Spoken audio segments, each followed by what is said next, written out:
Hola a todos, yo soy Cal y bienvenidos de regreso al podcast de Atenas. Estoy aquí de nuevo con mi queridísimo hermano, el doctor Kiko.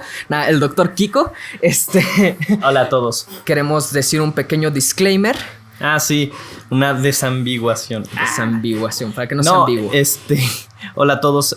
Pues bueno, nada más esta presentación que les voy a presentar de los trastornos del sueño tiene algunas como indicaciones que son exclusivas para personal médico, sobre todo referente a cuestiones de medicamentos y así. Por lo tanto, sí es muy importante que si ustedes padecen alguna de estas situaciones o conozcan a alguien que tenga un trastorno del sueño, lo verifique primero y lo revise un médico, de preferencia alguien que sea especialista en trastornos del sueño o un psiquiatra. Porque estos medicamentos de los que voy a hablar, que de hecho no es en todas las enfermedades, de hecho es en la minoría de las enfermedades del sueño ocupamos medicamento, son medicamentos que mucha gente tiene acceso y así, y no es adecuado que las personas estén recetando, ¿verdad? Autorrecetando. Lo ideal es que los vea un médico y determine si son necesarias o no. ¿Cuál es el verdadero tratamiento del insomnio? Pues bueno, lo primero, lo que dice la Academia Americana de Medicina del Sueño, la ASM, hay dos metas principales. Número 1, mejorar la calidad del sueño. Número 2, mejorar la discapacidad diurna, porque el que no duerme va a tener una discapacidad en el día. Va a estar durmiéndose, no va a aprovechar el día igual, no va a tener un buen desempeño y hasta puede tener accidentes, ¿no? O sea, si trabaja con máquinas pesadas o si está manejando y así, puede chocar, es muy frecuente, ¿no? El tratamiento va a depender de la etiología, es decir, de dónde viene el trastorno. No es nada más le doy clonazepam y ya, que es lo que hacen muchísimos doctores y muchísimas vecinas. O sea, que también es bien frecuente que la señora agarre el medicamento de la abuelita y entonces ya me tomo eso y así, o la vecina le recomendó y van a una CIMI. No es por criticar a los de la CIMI, ¿verdad? Pero van a cualquier farmacia que tenga un médico, no puedo dormir, y como las farmacias lo que quieren es vender, muchas veces le dicen al médico, pues tú siempre receta lo que sea, ¿no? Tienen una infección que es por un virus, le dan antibiótico porque la farmacia les dice, y eso tampoco es correcto. Y así, no puede dormir, dale el clonazepam. Y así, y no es correcto. Si van a cualquier farmacia es muy probable que pase eso, pero no lo hagan, no es correcto. De preferencia vayan con un especialista. Entonces, si se trata de un insomnio secundario, cosas médicas, hay que tratar las cosas médicas. O sea, si es un insomnio crónico, que casi siempre son los que se relacionan a eso, hay que ir con el doctor. Psiquiátricas, pues con el psiquiatra, ¿verdad? Que también somos doctores. Yo sé, qué chistoso. Neurológicas, ¿verdad? Un neurólogo. Si tienes dolor, pues tienes que ir con alguien. Hay especialistas del dolor incluso, ¿no? Uh-huh. Intervenciones psicológicas y conductuales, que ahorita vamos a hablar de la educación acerca de la adecuada higiene del sueño. Ahorita vamos a tocar ese punto. Y ese es el principal tratamiento, la higiene del sueño. Y sí es recomendable llevar un diario del sueño por 1 o 2 semanas para determinar exactamente qué alteraciones en el patrón de sueño hay y qué gravedad tienen, ¿no? Me desperté a las 3 de la mañana. Hay que apuntarlo en ese diario del sueño para ver, poder dilucidar qué es lo que está pasando y cuál va a ser el mejor tratamiento. Pero sí, antes de cualquier medicamento siempre hay que hacer medidas conductuales de la higiene del sueño, ¿verdad? Y hay mucha evidencia que las intervenciones que no son farmacológicas, que no son con chochos, tienen muchísimos beneficios y sobre todo a largo plazo son superiores esos beneficios. Porque si una persona se acostumbra a dormir bien con buena higiene del sueño, va a tener muchísima más efectividad que si se está tomando un medicamento y luego lo suspende y lo toma nada más por un tiempo, o lo toma ya porque ya no puede dormir de otra forma y entonces ya tiene un problema de dependencia al medicamento y siempre va a estar alterado el sueño y nunca va a descansar bien, hasta se reduce la esperanza de vida en ese tipo de pacientes. Entonces es muchísimo mejor lo de la higiene del sueño. Y aquí están las medidas de la higiene del sueño basadas en esta referencia que yo tomé de Mastin et al., ¿verdad? Un artículo del 2006.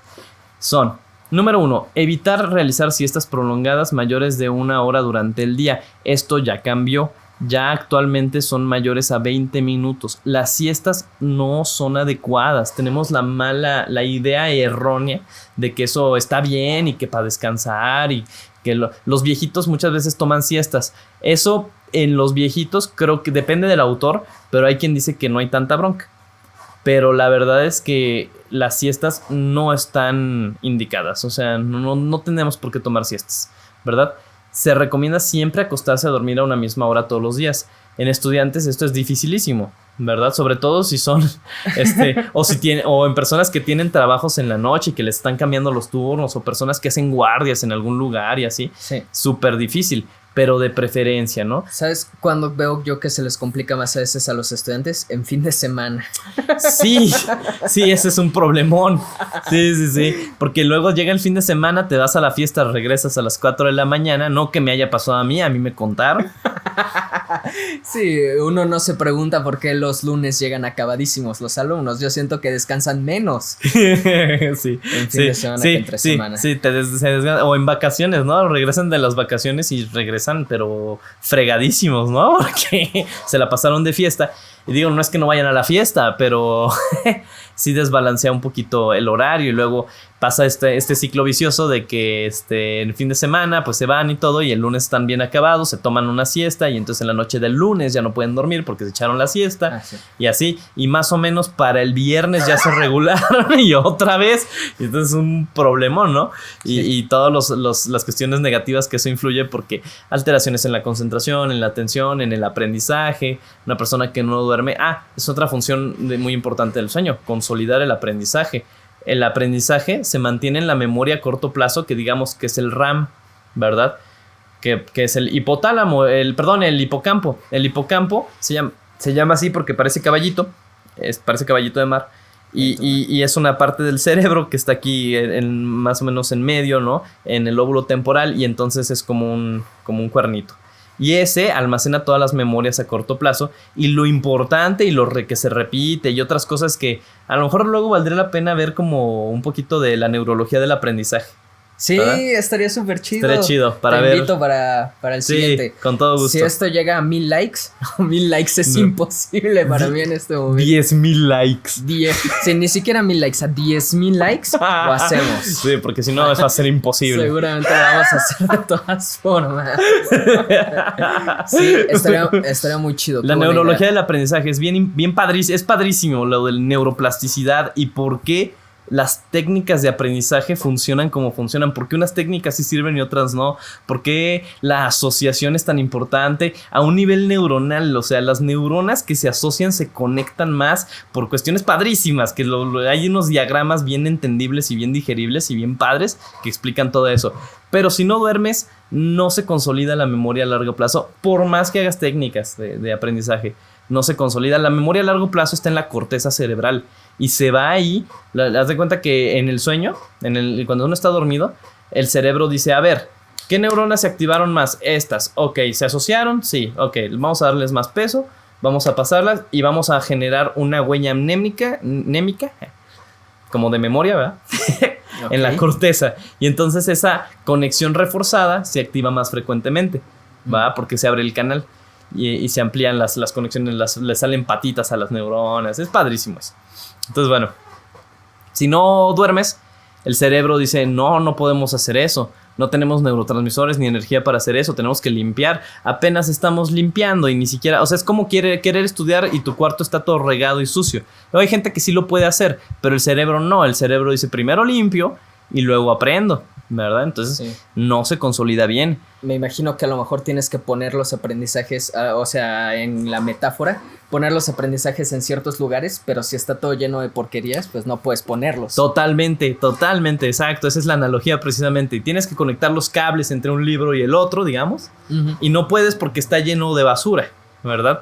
Que no era basura, en su tiempo sirvió, ¿no? Eran unas papas que te comiste y dejaste la bolsa de Doritos. Sí, es como el residuo de... Es como la memoria RAM de la computadora. Almacena que abriste el Chrome y te metiste ciertas pestañas para que si quieres en ese ratito meterte, pues no tenga que hacer un montón de procesos. Pero pues ya después ya no lo necesitas. Ya lo que necesitas es guardar tus fotos o lo que sea. Ajá. Entonces apagas la computadora, la RAM se borra y cuando la vuelves a prender ya tiene espacio nuevo para estas. Exacto. De hecho, curiosamente, y eso lo podemos ver cuando veamos lo del aprendizaje, el cerebro tiene un chorro de analogías con las computadoras modernas, pero muchísimas, así, no te sorprenderías. Bien padre, no, sí, padrísimo. Entonces, bueno, entonces, pues no puedes, aprovechar el sueño y no puedes retener, aparte las alteraciones que vienen por estarse durmiendo en el día, ¿no? Alteraciones en la concentración.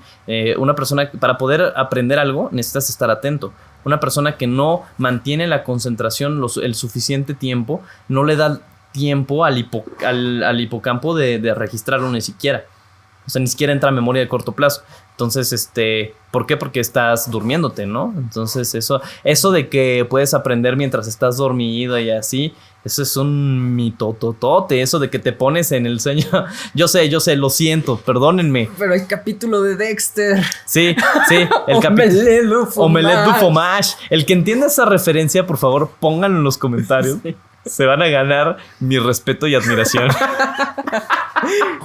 Kiko les va a responder el comentario si ponen eso. Sí, Cal me va a avisar. Por cierto, de una vez antes de que se me olvide, porque tengo TDA, todas las dudas que tengan en los comentarios, pónganlas y yo se las contesto con todo gusto, ¿verdad? Si son Patreon, se las contesto más rápido todavía. Más rápido y... Links en la descripción. Links en la descripción. Más rápido y más certero. No se crean. Igual de certero. Va. Bueno, sigamos. Evitar hacer actividad física vigorosa antes de dormir. Esto es también otro mito, así de que es que yo hago ejercicio en la noche para cansarme y poder dormirme. No descansas bien. Todavía tienes la adrenalina. Sí, tu cerebro está hiperestimulado. Todavía tienes la adrenalina, la dopamina, la norepinefrina, todo eso. Y pues no es recomendable. Evitar consumir alcohol, cigarro y bebidas con cafeína. Cualquier cosa que sea estimulante o neuroactivo durante ese tiempo, a menos que sea un medicamento que te dieron específicamente para tu insomnio, pues te lo dan para eso, ¿no? Pero todo lo demás que no son, o sea, es que luego la gente dice, es que yo no me gusta esto de los medicamentos psiquiátricos porque es como droga, mejor me fumo un porro de marihuana, mejor me tomo una copa antes de dormir. Pero lo que no saben es que eso es como un escopetazo. Como les decía, es darle a todo el cerebro, es un trancazo a todo el cerebro. Los medicamentos que damos específicamente para esto, como ya vieron, no es así tan sencillo, ¿verdad? O sea, son neurotransmisores específicos que tienen funciones específicas y por eso damos medicamentos muy específicos que actúan sobre eso y que no te friegan todo lo demás. El alcohol, pues ya expliqué por qué te lo friegan, ¿no? El cigarro, lo mismo. Y los estimulantes, pues ni se diga, ¿no? O sea, no vas a poder dormir.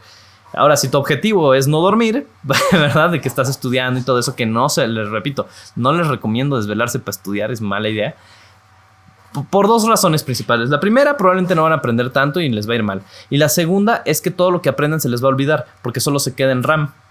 No pasa a memoria a largo plazo y luego en un año que necesiten ese conocimiento para otra materia no se van a acordar y van a tener que volver a estudiar y es doble trabajo. Si alguien tenía una anécdota de que alguien se tomaba algo, estudiaba toda la noche, no dormía, llegaba al examen y sí lo respondía bien y luego ya se dormía y al día siguiente no se acordaba de nada. De nada, ajá. Pues a lo mejor malamente nos han enseñado en las escuelas a hacer ese tipo de cosas.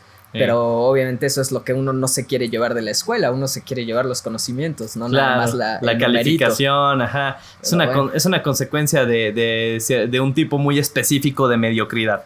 Pero bueno, eso es tema para la clase de ciencias sociales y filosofía, nada. Entonces, bueno, evita eso por lo menos 4 horas antes de dormir, pero varía con cada persona, ¿verdad? Lo ideal es que sea el mayor tiempo posible, ¿verdad? Hay personas que en 1 hora se les baja el efecto del alcohol y dices, bueno, ok, pero de preferencia 4 horas es lo que recomiendan, ¿no? Evitar realizar actividades que sean sensorialmente muy estimulantes antes de acostarse. Videojuegos, yo soy muy culpable de eso. Internet, todos somos culpables de eso. Televisión, muchos son culpables de eso. Si no se puede, por cuestiones laborales, ¿verdad? Por cuestiones de estudiante, así. Esto no afecta tantísimo, pero sí afecta. Entonces lo que puedes hacer es esto de la luz amarilla, ¿verdad? Que no sea luz azul, que es muy estimulante para la glándula pineal. Esto sí es exclusivamente para la cuestión de la melatonina, ¿no? Entonces, bueno.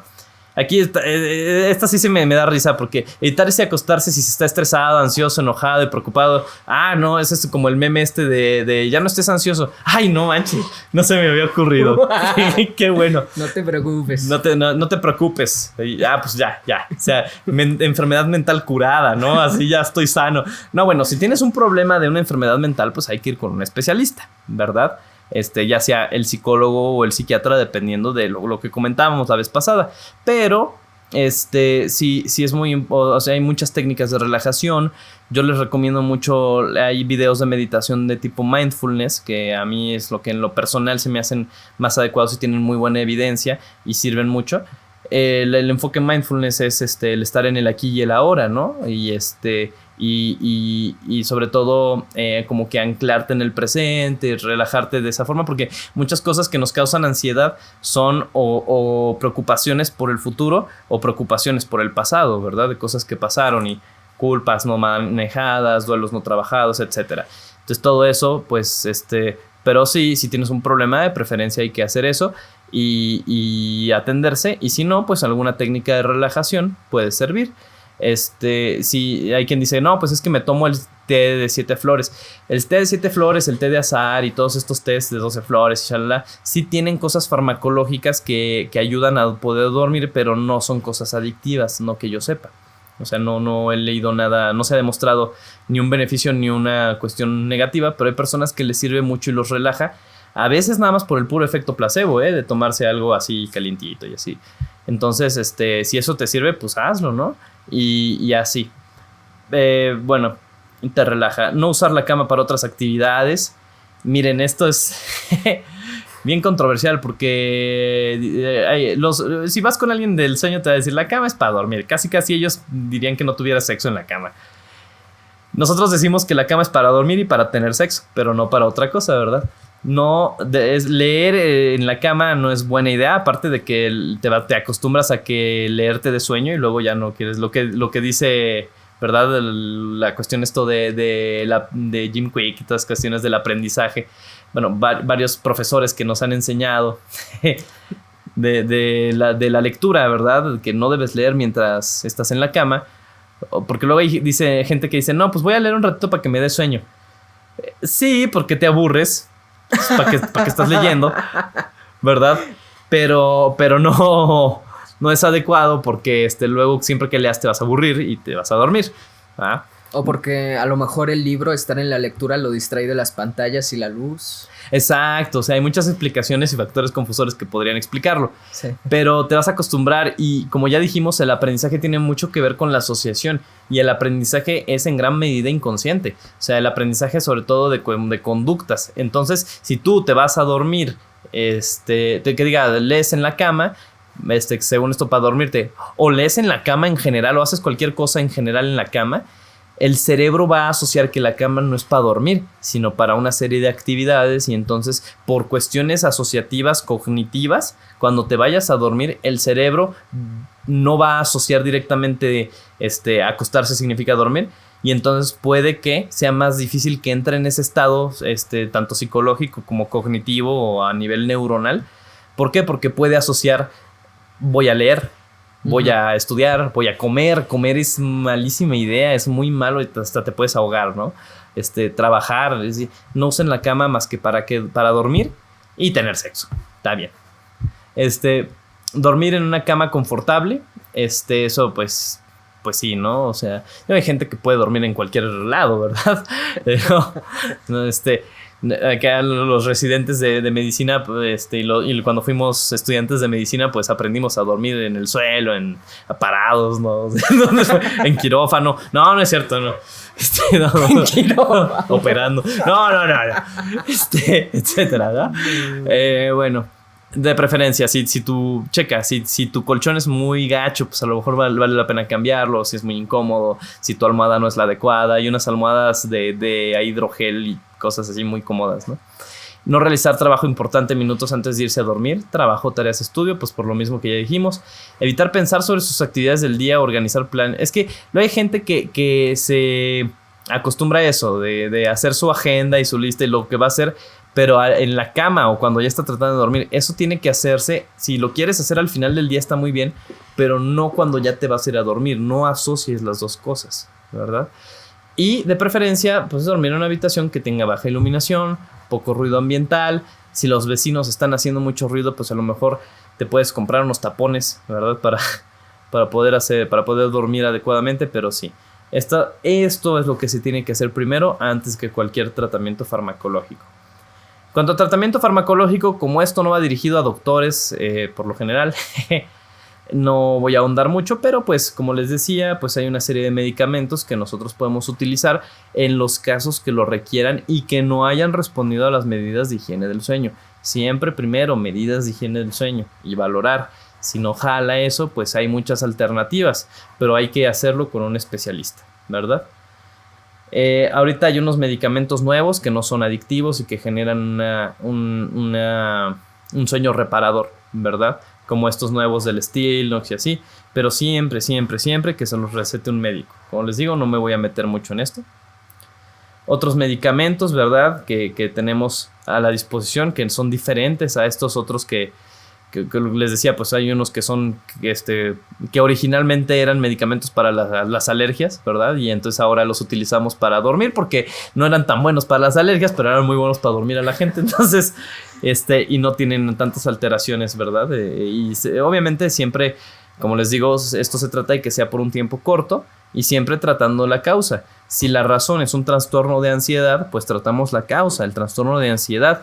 Trastorno de ansiedad se trata con antidepresivos, aunque se llamen antidepresivos, es decir, son el medicamento indicado para la ansiedad, son medicamentos muy seguros que no son adictivos y que a la gente le genera mucho miedo por muchos estigmas que hay, pero la verdad son medicamentos que ayudan mucho a las personas y además muchas veces van de la mano con una psicoterapia, ¿verdad? Muy importante. Y eso, pues, para empezar necesitamos diagnosticar el trastorno de ansiedad y por eso tiene que hacerse de preferencia con un especialista. Muchos médicos, la mayoría no saben diagnosticar esto, aunque sí debiéramos, ¿verdad? Es una especialidad, eso es de medicina general, los trastornos depresivos y de ansiedad, pero muchos no saben ni diagnosticarlas ni recetarlas, por desgracia. Ojalá en los países de primer mundo, en Rusia, un médico general, al igual que te diagnostica una fractura, te diagnostica un trastorno de ansiedad y te da el tratamiento adecuado, ¿verdad? Digo, por lo menos en mi visión idealizada del primer mundo, que no siempre pasa. Pero sí, esto siempre con doctores, ¿no? O sea, no por tu cuenta. Otro trastorno muy importante, la hipersomnolencia diurna, que va muy de la mano con el insomnio, ¿verdad? Afecta al 5% de la población. Casi siempre es por el SAOS, por el síndrome de apnea obstructiva del sueño. Entonces, si te estás durmiendo mucho en el día, checa, pregúntale con quien duermas, ¿verdad?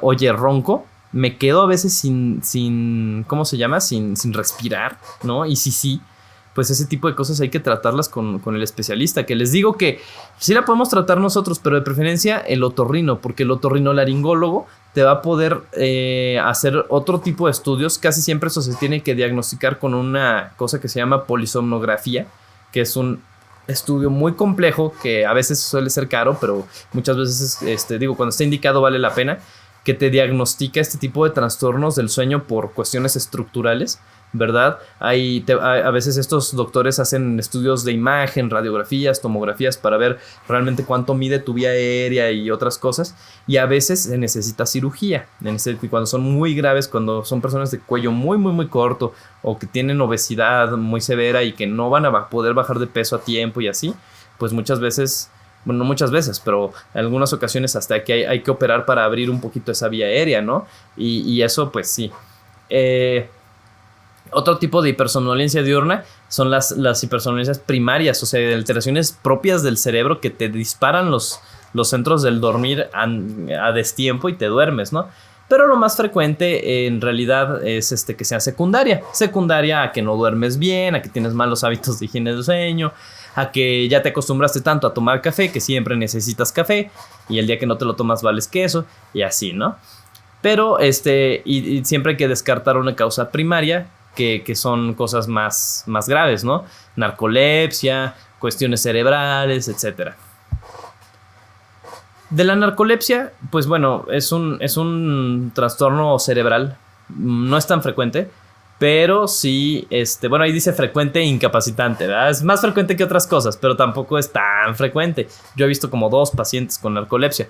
Los especialistas del sueño los ven más frecuentemente, pero los síntomas característicos, por si les pasa a ustedes o a alguien que conozcan, es, número 1, somnolencia diurna, muy frecuente. Los pacientes les dan ataques de sueño que pueden llegar a durar de 10 a 15 minutos y es incapacitante. Esto sí, es que es muy frecuente la somnolencia diurna, eso quiere decir la diapositiva. No que la narcolepsia sea tan frecuente, pero cuando tienes narcolepsia se están durmiendo. ¿Por qué? Porque le entran en sueño REM de pronto en el día, porque tienen una deficiencia de esta sustancia que se llama orexina, y entonces les da esto de que es la cataplejía, que de repente estás así, mocos, te caes al ¡paf! No alcanzas a chocar, no alcanzas a detenerte y chocan y así, y eso es por segundos. ¿Por qué? Porque se les paraliza el cuerpo de pronto, porque entran en REM. Parálisis del sueño, ¿por qué? Porque como el REM está mal, entonces se despiertan cuando todavía están en REM, y en la noche está fragmentado y entonces despiertan y no se pueden mover. Por lo mismo, ¿verdad? De que están con la cuestión de la parálisis. Y a veces cuando se van a empezar a dormir pueden llegar a tener alucinaciones. Hipnagógico significa que es que te vas a empezar a dormir y entonces tienes alucinaciones, ¿no? Y son por lo general terroríficas. Eso solamente pasa en el 25% de los pacientes. Solo 10% de todos los pacientes con narcolepsia tienen la tétrada completa, o sea, los 4 tipos de síntomas completos. Entonces, no porque te falte uno significa que no la tengas. Si tienes alguno de estos síntomas, vale la pena que te chequen. Lo que decíamos de que el sueño del paciente con narcolepsia está fragmentado, porque miren, el esquema súper bonito que les puse al principio y vean cómo el paciente narcoléptico tiene este sueño totalmente fragmentado. A veces entra en REM, se sale, dura bien poquito el REM y luego casi se despiertan y pum, otra vez REM y así, y ahí sí se la llevan y está bien complicado, ¿no? Entonces, bueno, como ya les comentaba, pues es por una cuestión es una cuestión de alteraciones de las células de orexina, ¿verdad? Que decíamos, y casi siempre son cuestiones genéticas, ¿verdad? O ambientales, pero hay una carga genética muy importante y es una cuestión enteramente cerebral, no tiene nada que ver con una cuestión psicológica. La cuestión psicológica y la ansiedad agravan los síntomas, pero no es el origen. Y como les comentaba, aquí sí es un tratamiento con medicamento. Sí no le va a ayudar la higiene del sueño. Bueno, le va a ayudar, pero no le va a curar, no le va a generar tanto beneficio que se libre de tomar medicamentos. ¿Por qué? Porque es una cuestión cerebral. Luego, hay personas que tienen esto que se llama trastorno de conducta asociado a sueño REM, que les falla la parte que te inhibe la conducta del cuerpo, o sea, la parte que te paraliza, ¿verdad? Falla. ¿Por qué es importante estar paralizado en sueño REM? Porque en sueño REM tienes los sueños más intensos, tienes los sueños más vívidos. Entonces aquí, como se ve en la imagen, el viejito está soñando que está peleando en una contienda de box, no sé por qué, a lo mejor era boxista o lo que sea. Y entonces, como está así, realmente lo está viviendo, y como el cuerpo no se le paraliza, pues entonces empieza a agarrar y se puede agarrar a trancazos a la viejita, ¿no? Entonces, puede ser así muy problemático, se pierde esta parálisis. Y aquí también es con tratamiento, aquí sí es clonazepam, pero bueno, obviamente esto lo tiene que recetar un médico, no nada más porque en la noche el viejo se movió o la chica dio una patada y así significa que ya tiene este trastorno. Hay ciertos criterios muy específicos y siempre se hacen otro tipo de estudios, ¿verdad? Para determinarlo. Les digo, el diagnóstico sí es por los síntomas, pero siempre podemos hacer otro tipo de estudios para comprobarlo y dar un tratamiento para que eso no pase. No es tan frecuente, entonces tampoco así de que, es que se estaba soñando muy intenso y me dio una cachetada. Eso puede pasar a veces, o sea, a veces las personas se mueven mucho durante estar dormidos, pero así de que se pongan tan intensos y con movimientos tan vigorosos, eso sí pasa porque ya están en sueño REM y no se paralizan. Okay. ¿Verdad? Cuando uno se mueve estando dormido, todavía no entra en sueño REM. Está en sueño profundo a lo mejor, o en sueño ligero y profundo, pero no está en sueño REM porque no hay parálisis. Oye, y entonces, dime. ¿Cómo se llaman los que se paran y empiezan a caminar dormidos? Sonámbulos, ahorita los vamos a ver. ¿Eso no es por esto? También tiene que ver con cuestiones de... Ahí, por ejemplo, hay una falta de parálisis del sueño REM, pero además hay un exceso de motricidad por otras alteraciones. Y eso está más interesante, pero eso ahorita vemos. Va. Ahora vamos a hablar de las parasomnias. Las parasomnias son alteraciones en las que una persona normalmente duerme, pero dentro del sueño tienen cualidades negativas del sueño que generan alteraciones. Las pesadillas son normales hasta cierto punto. Hay muchas teorías psicológicas del sueño. Por ejemplo, Freud decía que todos los sueños son deseos no realizados, ¿verdad? Uh-huh. Y es una fabulación de esos deseos para tratar de disminuir la ansiedad. Pero cuando una persona está muy ansiosa puede llegar a tener pesadillas, ¿verdad? Y entonces es muy frecuente que suceda en personas que tienen trastorno por estrés postraumático, que tienen alteraciones de ansiedad, etc. Cuando son muy frecuentes y muy intensas, sí vale la pena ir con un psiquiatra o con un psicólogo o con alguien que les pueda ayudar, porque ahí sí puede que haya una situación más de tipo psicológico. Son mucho más frecuentes en la infancia, cuando apenas se están integrando ciertas funciones que te permiten como separar estas cuestiones ansiosas, y siempre dan ansiedad. Son diferentes a los terrores nocturnos. Ahorita vamos a ver la diferencia. En estos, no, a diferencia de los terrores nocturnos, que ahorita se los describo, no hay una activación autonómica. Es decir, la persona no va a estar así como súper alterada físicamente necesariamente. Puede sudar y todo, pero no es grave. No, la persona se espanta y todo eso, pero despierta y se le quita. Hasta se olvida. Pueden tener una reacción motora brusca. Es decir, ya cuando no están en sueño REM, despiertan de la pesadilla y ¡pum! A veces pasa que hay pesadillas de las que uno no puede despertar, ¿verdad? De que sientes que, no sé, te caes a la jaula del tigre y tratas de gritar y nadie te oye. Y entonces, y no te puedes mover y no te puedes despertar, y es porque estás en sueño REM.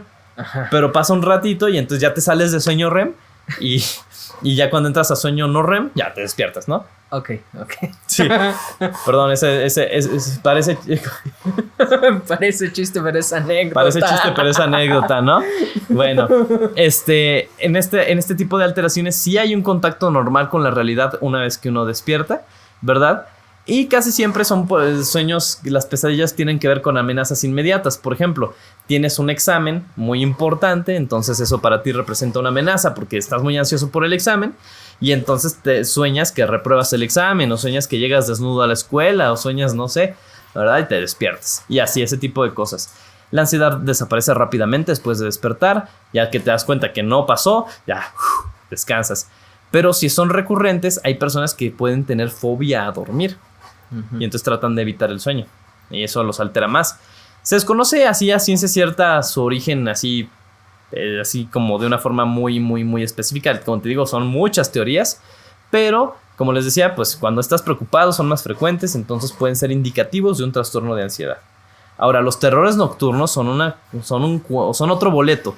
Se llaman terrores nocturnos, pero no tienen nada que ver con las pesadillas. Estas sí son una alteración más de tipo cerebral. Se producen en el primer tercio de la noche, es decir, cuando por lo general todavía no estás en sueño profundo, o sea, REM, por lo general en las fases 3 o 4 de sueño profundo, y son manifestaciones muy llamativas, son muy escandalosas, aunque en realidad al paciente no le está pasando nada, no se van a morir de un terror nocturno, pero lo que pasa es que el paciente está así dormido y de repente se despierta, abre los ojos muy grande y empieza a gritar así de ¡ah! ¡ah! ¡ah! Y tú llegas y tranquilo, ¿qué pasa? Y no reaccionan, ajá, exacto, así ¡ah! ¡ah! Y hay papás que luego son muy poco empáticos y dicen está queriendo llamarla. No, el niño está con una alteración que les digo que es más de tipo cerebral. Por lo general tienen vocalizaciones, esto de gritar intensamente, se sientan y son bruscas, no es así como las pesadillas de que se va gestando el sueño, así todo, y luego no pueden despertar, y luego ya se despiertan, pero bruscamente, pero al final, y ya se les quita, nada más en el despertar. No, estos se mantienen durante varios segundos o hasta minutos, así de y no responden, la mirada está fija, los gestos están incoordinados, se mueven así muy tienen una respuesta autonómica, es decir, de adrenalina muy importante, sudan profusamente, se les paran los pelitos de la piel y tienen taquicardia, ¿no? Y por lo general no se acuerdan. Cuando tú tienes una pesadilla sí te acuerdas, en este no. No, es una alteración muy diferente. De hecho, casi no suelen tener pesadillas. Es más una cuestión como de tipo autonómico, de tipo adrenérgico, de que todavía no están bien consolidadas algunas cosas cerebrales. Por lo mismo, casi siempre suceden en la infancia, no se les da tratamiento y se curan solitos. Lo recomendable nada más es ir y tratar de tranquilizar al paciente, que los papás se tranquilicen, ¿verdad? Si le pasa a algún primito tuyo y así, o a tus hijos, tranquilo, puede ser normal, ¿verdad? Y por lo general, bueno, no se sabe bien la causa, pero se cree que es porque todavía no se consolidan bien algunas cuestiones cerebrales del sueño. Nada más no sean las fases de las fases y eso todavía no se ha consolidado bien, pero se terminan consolidando. No es tan frecuente, pero digo, 1% de los niños, 1 de cada 100 niños le puede llegar a pasar en algún momento. Y es muy raro que continúen en la infancia tardía, adolescencia y así, o en la adultez. Rarísimo. Casi siempre cuando eso pasa es porque sí hay una alteración neurológica más severa que hay que tratar. Algún tumor, alguna cosa así. Pero si no, no. Y por lo general se asocian a alteraciones físicas que pueden hacer que se den más frecuentemente. Por ejemplo, una infección y tienes fiebre, entonces... En algunos niños, algunos tipos de antidepresivos viejitos de los que se usaban hace 50 años pueden generarlo. Por eso ya no se usan en niños, ¿verdad? Entonces, un estrés muy importante puede provocar, no es el origen, pero puede propiciarlo. Pues todas esas cosas lo propician. Y como te digo, no se sabe bien la causa, pero no pasa nada. No tiene trascendencia. Son muy escandalosos, pero los papás están todos espantados y de, ay, es que ¿qué? Pasa nada. Lo mismo con el sonambulismo, es este mismo tipo de situación. No se han consolidado bien algunas cosas y esto es relativamente frecuente en los niños. Hasta el 15% de los niños les pasa por lo menos una vez en la vida. No. Y no tiene por qué ser necesariamente pararte. O sea, puede que nada más te sientas, está dormido y se sienta, se rasca y así, o hace algo, voltea la cabeza y se vuelve a dormir. Pero puede ser tan complejo que puede llegar a tener cuestiones como de sus actividades, ¿no? La persona se para, ¿verdad? Y por lo general mantienen los ojos abiertos y fijos, pero no están viendo nada, están dormidos, ¿sí? Pueden explorar el ambiente y no tropiezan con objetos porque como que la parte del cerebro que reacciona a no darte en a no darte en la madre. Quería evitar decirlo, pero sí. Es que es la verdad. Es lo que es. Es lo que es. ¿Qué tal que tu madre está ahí parada en medio? Sí, puedes tropezar con ella. Puedes tropezar con ella. Y te das en la madre. Te das con ella. Claro, totalmente. Entonces, para evitar eso... A eso es a lo que nos referimos. La parte del cerebro que evita como estos peligros sigue activa. Y entonces por eso dice uno, está fingiendo. No. Es como los delfines, ¿verdad? Que medio cerebro está despierto para salir a respirar. Pues haz de cuenta. Y entonces bajan a la cocina, se sirven un vaso de leche, se lo toman y están dormidos. Y se regresan. Yo creo que es las cosas más extrañas que he escuchado últimamente. Es así súper chistoso. De hecho, yo en algún momento creí que el sonambulismo era un mito. Tú eras sonámbulo. Y las personas que me decían, bueno, pero alguna vez, una vez o algo así. ¿Te pasó como 1 o 2 veces? Pero creo que nada más te paraste y te volviste a dormir, algo así. Pero yo decía, la gente que dice, no, yo una vez me paré y me fui hasta la cocina y me serví un vaso y fui con mi papá y le dije, te quiero mucho y me regresé a dormir. Yo decía, lo estás inventando, no puede ser cierto. Sí ha pasado. Es muy raro, pero sí puede pasar y estás... Perdón por dudar de ustedes. Tú sabes quién eres. Tú sabes quién eres tú. Nadie más lo sabe. Bueno, por lo menos nosotros, ¿no? Ahí si nos quieres decir en los comentarios quién eres, pues adelante, ¿no? Sirve que te conocemos. Bueno, puede durar hasta media hora, hasta más de media hora. Son personas pues están dormidos, están difíciles de despertar, no responden al medio ambiente, es como si estuvieran dormidos. Hay gente que le tiene muchísimo miedo a despertarlos, que dice, es que si lo despiertas cuando estás sonámbulo, se muere. Y esto tiene más que ver con cuestiones de pensamiento mágico, de que se te sube el muerto y esas cosas. Va por ese lado de que como es una creencia así como de más de tipo espiritual, de que es que si lo despiertas, no sé, el alma no regresa, alguna cosa así. O bien hay personas que piensan que pueden tener una alteración médica importante si los despiertas. En realidad no pasa nada, pero se recomienda no despertarlos porque es como si en la noche tú lo despiertas, así de que, despierta. O sea, no pasa nada, no se va a morir, pero no se recomienda. Por lo general regresan solitos. Lo que sí se recomienda es que lo agarres, te lo llevas y lo acuestas y ya, no pasa nada, son muy dóciles. ¿va? Para que no se espante más que nada. Sí, pues sí, para que no se espante de que de repente despiertas en un lado. Digo, tampoco es que del susto se va a morir, ¿verdad? Porque hay gente que piensa eso, no pasa nada. Pero pues sí, ¿no? Y para que no le interrumpa su sueño, pues simplemente te lo llevas y ya. Sí, no hay y no pasa nada. Hay personas que les pasa casi diario, ¿verdad? Hay personas que les pasa una vez en la vida y listo. Pero por lo general se les quita, ¿verdad? Es muy raro que dure más allá de la adolescencia. Esto casi siempre no es en niños tan chiquitos, que siempre es en mayores de 5 años. Y en los niños que les pasa, niños y preadolescentes, lo más frecuente es que sea entre los 10 y los 14 años. Tú tenías como 8. Yo no me acuerdo. Yo sí me acuerdo, yo una vez te vi. A lo mejor alguna vez me paré de mi cama cuando estábamos compartíamos cuarto y me pasé a dormir contigo. Sí. O viceversa. Ahí a lo mejor fue más que un sonambulismo, como que estás entre dormido y despierto, ¿no? Así de que y luego no te acuerdas. Sí. Bueno, podrías decir que sí es un tipo de sonambulismo. Sí, eso pudiera haber pasado, pero de esas no me acuerdo, esas nomás nos contaron nuestros papás. Bueno, ahí está. Igual, no se espanten, no pasa nada. Ahora, si le pasa a una persona adulta, ahí sí vale la pena hacer un electroencefalograma para ver, un polisomnograma para ver si no tiene alguna alteración, porque puede pasar en personas con epilepsia. Okay. También los terrores nocturnos pueden pasar en personas con epilepsia o con otras alteraciones neurológicas ya en la adultez. Entonces, ahí sí hay que checarse, ¿no? Ahí sí es más con un neurólogo, de hecho. Decíamos que pues se desconoce la causa, por lo general hay cierta carga genética, es más frecuente en personas que son hijos o familiares de personas con sonambulismo.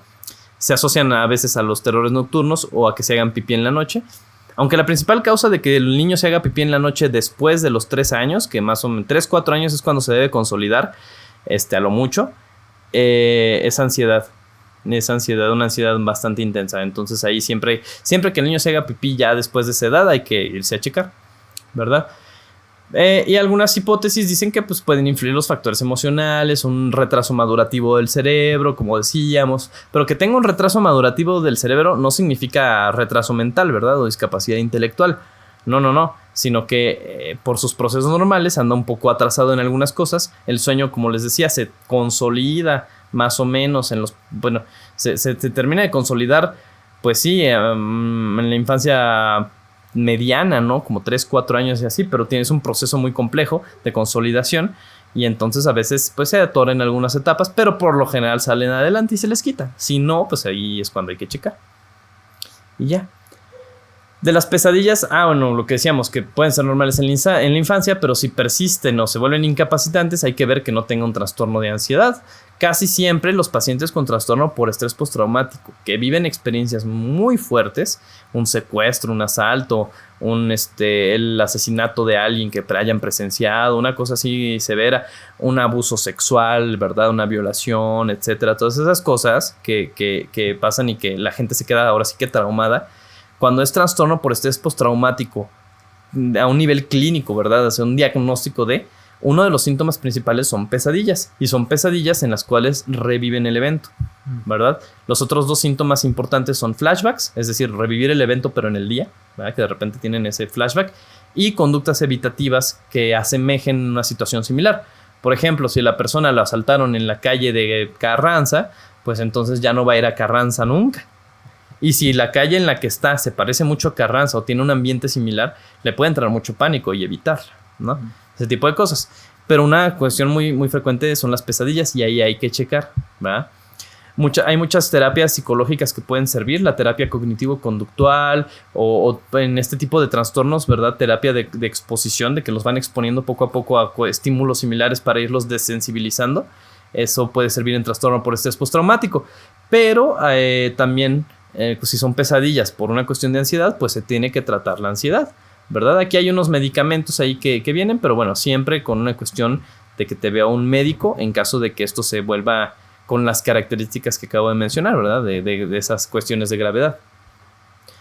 Otra cosa, el clonazepam y eso agrava las pesadillas, ¿sí? Sobre todo las que se asocian a trastorno por estrés postraumático. Si tienes pesadillas y tu intención es que te duerman con chochos y son los que te dio la vecina y así, todavía menos recomendable.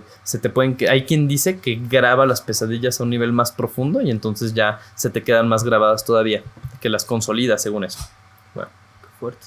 Está bien. Sí, están contraindicadas. En los terrores nocturnos decíamos pues que por lo general no se hace un tratamiento, se autolimitan, o sea, solitas se quitan. La psicoeducación es lo más importante, sobre todo con los papás. Decirles, miren, no pasa nada, no se va a morir. Yo sé que se pone a gritar a las 3 de la mañana y que se espantan todos. Tampoco es un embrujo, porque esto casi siempre la gente piensa que es brujería y así, ¿no? Así, eso pensé yo, que de ahí puede que vengan muchas creencias. Pues si de repente pasa eso y luego no se acuerda, y pues pueden, alguien que no, al que no se le ha explicado puede creer lo que sea, ¿no? Sí. Que está poseído, no sé. Que está poseído, que tienen el chamuco dentro, que se le subió el muerto y se le metió el muerto. Eso también me lo han dicho. Que le jalaron las patas. Que le jalaron las patas, cosas de esas. Que yo una vez sí a una señora sí le tuve que decir, no, señora, no. Le expliqué todo y ya se calmó porque creía que estaba embrujada. Y por otra cosa. Pero sí, y luego en las películas de terror es típico, ¿no? Así de que el niño está poseído y de repente en la noche se despierta y luego se empiezan a voltear las cruces y...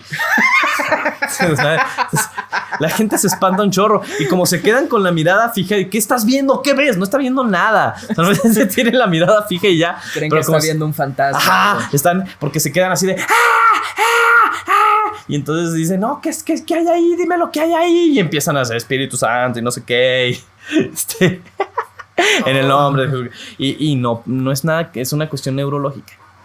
Okay. La psicoeducación es educar a los papás y enseñarles así de, no, tranquilos, no pasa nada. Higiene del sueño sí sirve, sí les ayuda, que se duerman a las mismas horas y eso, todo lo que dijimos, ayuda. Ofrecer apoyo a las familias. Decíamos, pues no hay medicamentos, ¿verdad? Hay algunos que propician esto, pero pues, no. En algunos otros medicamentos pueden ser útiles, ¿verdad? Cuando son muy severos y crónicos, pero en realidad, o sea, cuando personas tienen riesgo de autolesionarse por esto, de que si son muy brusco y todo y se lastiman la espalda o lo que sea, pues a lo mejor podemos dar dosis chiquitas de algún tratamiento, pero por lo general, no se hace, ¿verdad? Hay algunos antidepresivos como la paroxetina, pero siempre les digo, esto tiene que ir con un médico. En cuanto al sonambulismo, lo mismo, psicoeducación. Es una condición benigna. Benigno, así como con los tumores, significa que no pasa nada. Tienes una bola en el cuello y te hacen una biopsia y dicen que el resultado es benigno, básicamente significa que no es cáncer. Que te la pueden quitar y no te va a pasar nada y ya, ¿verdad? Entonces, siempre promover la higiene del sueño también con esto, los factores predisponentes como esto de la ansiedad y todo eso. Evitar estímulos que promuevan estos episodios, como por ejemplo andar moviendo al niño y que haya ruido y así, eso puede provocarlos porque luego les da como estrés en la noche y los propician y así, pero no que sea la causa, ¿verdad? Y redirigir gentilmente al sonámbulo a su cama, no intentar despertarlo tranquilamente. No se recomienda ningún tipo de fármaco en este tipo de enfermedad. Y pues ya, a mí me gusta mucho Stephen King. Siempre en mis presentaciones termino con una portada de algún libro que me haya gustado y que tenga que ver, más o menos. Y Doctor Sueño, pues es un librazo, ¿no? Se los recomiendo mucho. Lean primero El Resplandor porque sí cambia un poquito la continuación del uno al otro a diferencia de las películas, ¿verdad? La continuidad es diferente, pero son igual de buenísimos, ¿no? Igual les digo, si tienen dudas o algo, sí pongan en los comentarios. Yo les recomiendo que sigan las medidas de buena higiene del sueño y si no pueden dormir a pesar de esto, vayan con un especialista. No se la avienten así por su propia cuenta porque la verdad es que pueden terminar muy perjudicados y pues no es la idea. Si ustedes son estudiantes y quieren tener una mejor higiene del sueño y se les hace difícil, pues tomen las medidas que puedan tomar. ¿Verdad? A lo mejor no pueden tomarlas todas, pero sí las que estén a su alcance y siempre traten de darle importancia a esto porque uno no le da importancia. Y la verdad es que tiene consecuencias a largo plazo que pueden ser bastante detrimentales. Te puede aumentar mucho el riesgo de obesidad, hasta de obesidad, ¿verdad? Porque de síndrome metabólico en general, diabetes, hipertensión, todas esas cosas, entre todo lo demás que ya dijimos. Entonces, bueno, sería todo. A ver, deja de cambiar la escena. en la que nos vemos para despedirnos. Muchas gracias por estar aquí con nosotros, bro. Aprendimos muchísimo. Yo mismo aprendí muchísimo. Un montón de cosas que no tenía idea. Qué bueno, bro. Si te gustó, por favor, dale like. Suscríbete si quieres ver más de nuestro podcast en el que hablamos de este tipo de cosas. También déjanos en los comentarios todas las dudas. Kiko con mucho gusto seguramente querrá responder sus dudas. Si quieren que abarquemos o exploremos algún tema en específico, que Kiko, pues al ser prácticamente un psiquiatra, nos podrá explicar seguramente un montón de cosas de este tipo. Sí, y también de si necesitan algún dato de medicina general, o sea, todavía me acuerdo. Entonces, soy médico general, entonces si quieren que también hablemos de algún otro tema tipo diabetes, hipertensión y así, pues podemos tocar esos temas, ¿no? O sea, lo que ustedes digan y manden. Para quitar todos los mitos y hablar de las cosas que son verdaderas. Yo creo que es súper importante. Sí, la educación médica. Es que de veras que la salud en México mejoraría muchísimo si hiciéramos un enfoque educativo y preventivo. Chequen los links en la descripción por si quieren ser mis patrons. Les agradecería muchísimo el apoyo. También ahí está mi Instagram. Si me quieren dar un follow, estaría súper genial. Pero bueno, vamos a dejar esto hasta aquí y nos vemos en el siguiente. Adiós. Adiós.